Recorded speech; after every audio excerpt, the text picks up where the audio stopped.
You're listening to the Be a Better Lawyer podcast with Dina, Cataldo, episode 97. So how do high-achieving lawyers break through generations of being taught that we have to grind ourselves into the ground to get results for clients, build a successful business, and create a life we love? While law schools are busy teaching the rule of law, they're slacking on teaching us how to be a better human to create for ourselves the success we thought we'd achieve after law school. This podcast bridges the gap between law school and life. Hi there, this is the second of a 4-part series I'm doing on emotions, and if you missed episode 96, I encourage you to go back to that one and then come here. It lays some groundwork, some ground rules for what I'm going through, and it's really the perfect place to start if you are just joining me on the Be a Better Lawyer podcast. Today, I want to talk to you about some thoughts that keep us from getting things done. They keep us from accomplishing what we want most in our lives and keeps us grinding. And we think of these things as if they're facts. And when we do, we fail ahead of time before we've even put in the effort to do any of the things that'll get us what we want. We just give up. The thoughts that we have create emotions, and when we act in the world, we act from those emotions. We never make our most productive decisions from the unhelpful emotions, and we actually have to learn to practice the helpful ones and the helpful thoughts that create our emotions before we can consistently be productive in our lives. So when I'm coaching people, I hear these a lot. So I don't want you to feel that you're bad or wrong for thinking what I'm going to talk about. I'm going to talk about all these thoughts that pop into our brain. There is absolutely nothing shameful about them. They are the defense mechanisms that our brain uses to keep us safe. Our brain actually thinks it is keeping us safe because we're not doing anything new. Anything new is bad to our brain. We could die if we try something new.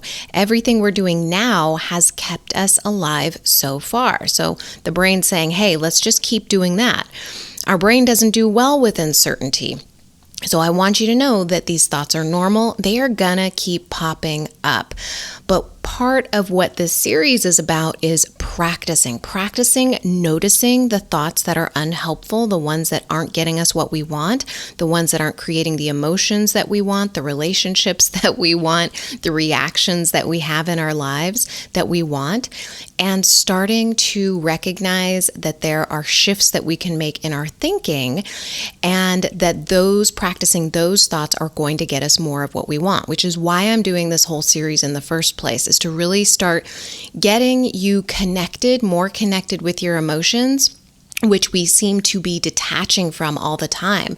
Now, what's going on in the world right now, we've got a lot of people who are completely detaching themselves from what is going on. They are eating themselves, through it. They are drinking themselves through it, rather than feeling their feelings through it, which is what is going to make them stronger on the other side, which is going to keep them with the momentum that they had in their life before towards their goals when this is all over. So practicing these things is really going to make us stronger in the long run. The thoughts that can bring us these feelings of uncertainty, and sometimes it's worry and anxiety, hopelessness, doubtful, all of those kinds of feelings, some of them are these: I don't know how. Sounds really simple, right? Saying I don't know how is simply stating a fact. I don't know how to do this. Well, I'm going to tell you this right now. We create our reality with our thoughts, and we can choose to think a thought like, I don't know how, or we can move to a thought like, I can figure this out. If you stay in, which a lot of people do, if you stay in this thought spinning out in I don't know how, you are just going to perpetuate that feeling of uncertainty. And another thought that sounds really pretty and sounds kind of true, right, when you say it is, well, now's not the right time, maybe later. This is a thought that I hear so often, and it keeps us in uncertainty. Well, I'm not going to make a decision right now. It just doesn't feel like the right time. It's never the right time. That's why it doesn't feel like the right time. So I want you to know that when you're thinking these thoughts, you have to come into a certain energy, a decisive energy, if you want to get anything done in your life. And I'm going to talk more about those thoughts in a little bit, but I want you to start recognizing recognizing where this might show up in your life. Where are you saying now is not the right time? Another thought that I hear is, I don't know why I can't make this work. I've thought this thought. I don't know why I can't make this work. Well, that is going to lead us to feelings of worry and anxiety. And anytime you say, I don't know why, I want you to eliminate that thought from your vocabulary. I want you to completely say that I can't say I don't know why anymore. And when you notice yourself saying, I don't know why, I want you to think about why. Why am I having this thought? What is the issue here? Because you have an answer, but when you let your brain spin into uncertainty and worry and anxiety, it is going to make you incredibly unproductive. You will not schedule what you need to get done. You will not actually do those things. You will not follow through on your calendar, and you are going to spin and waste time and maybe Netflix your way through your goals. So I want you to recognize when you say, I don't know why, I don't know how. Another, I don't know why is, I don't know why this is so hard. It's kind of like that hopeless, helpless sound to it. I don't know why, but I'm going to tell you, I've thought that thought too. So if you've ever thought that thought, I want you to know you're in good company. I'm not sure. That's another one. I'm not sure. Is this going to work? I'll wait until I feel inspired. Oh, I like this one so much because it sounds so pretty, right? It's this really pretty thought, like I'm going to wait until I feel inspired. And you know what? That is just the lamest thought that you could possibly have. You cannot wait until you feel inspired, or you will procrastinate yourself into pieces. It is going to lead you into uncertainty. And no, you never hear a writer say, oh, I just waited until I was inspired and then I created this book and it was just perfect. It just came out so wonderfully. No, if you've never read the book Stephen King on writing, he wrote this amazing book on his process. And he is one of, if not the most prolific writers of books that people actually read. And he does the work. He gets up, he writes, he edits, he does it. It's not as if he is just suddenly inspired. He gets up and he does the work. And that's what we have to do. We have to come up with the thoughts that will get us to work and feel really amazing about moving forward. All of these feelings and the thoughts I just mentioned, well, the feelings, they all fall into the category of being helpless, right? Like just being a victim to circumstance. And when we have the thoughts that lead to that victim mentality, we are making ourselves into the victim, as if we can't control the outcome, as if we have absolutely no power or control over our lives. Now, hold up. Now, you might be saying, well, my situation is different. Everyone does. My situation is different. What about right now with everything going on in the world? I can't control that. Well, no, we can't control what's happening on the outside world, on those circumstances. What I'm talking about is controlling what's happening on the inside of ourselves, our thoughts. And when we control what we think about the outside world, then we can create the outcome that we want. Now, why would we choose to practice thoughts that give in to doubt and uncertainty when we can choose thoughts that feel certain? Now, we have a choice, right? Like we can decide how we want to think. Everything in our brain is an interpretation of the world. We are constantly coming up with interpretations. So why not choose the interpretation that is best for us and the outcome that we want? So our brain has collected evidence over the years, our old beliefs, that they're all safe to believe, right? Because we've practiced all these old thoughts. They've kept us alive, all of these old thoughts. We've been fine. Everything's been fine. And it doesn't want anything new in our brain. It doesn't want us to find new thoughts that are going to get us new results.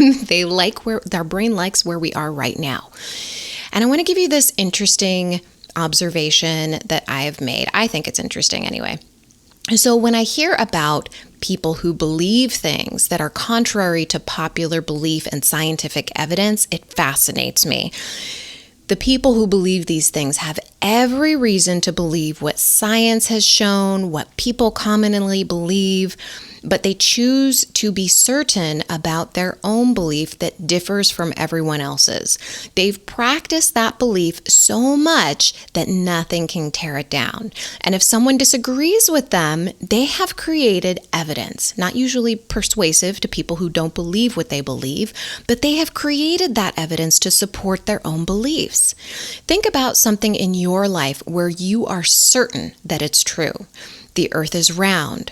People should be vaccinated. The JFK assassination was a conspiracy. Chances are when I said those topics, you had a visceral reaction. You either 100% agreed and said, oh, heck yeah, that's a fact. Or you said to yourself, whatever, that's a bunch of baloney. For those of you who agreed with me on all of those statements, it can be difficult to believe that someone would disagree with those statements. We can create so much evidence that they're true that we close ourselves off entirely to the idea that the opposite could be true, or that anyone could possibly believe that the opposite is true. And I used these particular examples to show you how powerful it is to make a decision and feel certain about it. Just like you've decided to believe the earth is round, you can make decisions about your abilities. They may not feel that way at first. You may not feel certain about them at first, but when you begin recognizing the unhelpful thoughts, the ones I've gone through, then you can begin collecting evidence to support the helpful ones that you want to have. You start looking for evidence that you can figure this out, that you can make it work, that you can make now be the right time to do what you want to do. So let's start with the feelings you want to begin looking for to create this evidence. And the reason I'm starting with the feelings is because that's usually what we see first in our body. We don't see our thoughts. We don't recognize our thoughts as being negative or powerless. What we feel are our feelings, how our body is kind of vibrating, that reaction to the chemical reactions, the chemicals that were released in our brain after we had the thought. So ask yourself, where in your life have you felt any of these emotions?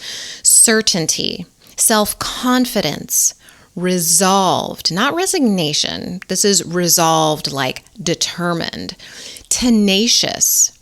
Where have you felt these in your life? So I'm going to give you some examples. Maybe these resonate with you, maybe they don't. I'm going to give you some simple ones and some big ones. When you chose your law school, when you chose to go to law school, when you chose your partner, when you decided to have children, where you decided to work, when you decided you were going to be a lawyer, adopting a pet, pouring a glass of water, cooking a meal, washing the dishes, reading a book. Notice that this is going to be different for everyone, but where did you feel, or did you feel certain about your decision? Self-confident, tenacious. Now, most of us feel really confident about pouring a glass of water or washing the dishes, right? Maybe it was a very certain decision that we made when we decided we were going to go to law school. But recognize how you felt in your body when you decided that. It was a snap, maybe a snap decision, or maybe it was something that you came to after time and thinking about it. But what do you do when you notice the unhelpful but the pretty thoughts, right? The pretty thoughts, the I don't know, it's not the right time, I'm not sure. You're probably going to notice those feelings first, right? Uncertain, doubtful, worry, anxious. So when you notice those feelings, then start looking for the thought that caused it. What kind of thought were you having? And when you feel that feeling, just say to yourself, hey, that's interesting. There's no need to beat yourself up. This isn't about having the right feeling, because the feeling that you're having in that moment is the right feeling. You were supposed to have that feeling so that you could recognize what you needed to do to get where you wanted to go. But once you notice that feeling and you recognize the thought, then I want you to start using more powerful phrases to start your next thought. So here's some examples. I've decided. I decide. I can figure this out. I can find out who knows how to do this. I can figure that out. I can handle it. One of my favorite phrases was from Scandal, Olivia Pope's. It's handled. Like, she's got this. That's like the ultimate confidence. It's handled. Don't even worry about it. I got this. You have to keep trying things until you make it work for yourself. Most of us want to be told how to do it, right? I do. I knew law school was going to get me a job, so I went and I knew that I would just have to make it through law school, and at the end, there'd be a nice, shiny job at the end. But if you are an entrepreneur, there's no particular how. If you went to law school and thinking, hey, I have a practice now, I've got to build this practice. I'm creating this business for myself. I'm an entrepreneur. And you're thinking there's going to be a certain way to do it. Well, I got news for you. You've got to make it yourself. If you haven't made your business into what you want it to be, it just means you haven't tried enough things for you to figure out the how. Okay, so giving up with the I don't know why I can't make it work, I don't know how, is not going to get you where you want. What you've got to do is be decisive about the actions that you're taking and then just be tenacious about it. You just go after it. You take one action after the next, after the next, after the next. You start redirecting your brain to look for evidence to support your belief that you can reach your goal. You can start with thoughts like these. Hey, I've done this before, or I've seen other people do it. I know other people have done it, so I know it's possible. I've done way harder things. I can figure this out. If I can't figure it out on my own, I can find someone who can help me. We have to practice looking for evidence to support our goals, to support our beliefs, and keep practicing to have more steady energy moving towards what we want to accomplish. And when you do that, you will be ahead of 99% of the people who want what you want. We all have self-doubt sometimes, and practicing helps us become more decisive, more certain, and will help us dissolve the self-doubt and move us towards what we want most. But remember, this is a practice, and this is something that we have to do throughout our lives. We will always, if we are growing, we will always come up against bumps, and that is normal. Just come back to this exact same practice and start recognizing, hey, what am I feeling? And what thought am I having that is causing me to have that feeling? Because I know that worry, that anxiety, that doubt is not going to get me what I want. I need to get into more decisive energy so that I can become what I want to become. Okay, my friend, I will talk to you in the next episode. Bye. Hey, if you enjoy this podcast, I offer one-on-one coaching using my Be a Better Lawyer framework. That's where we rewire your brain to help you create the life and the practice that you want. Go to DinaCataldo.com to schedule a strategy session.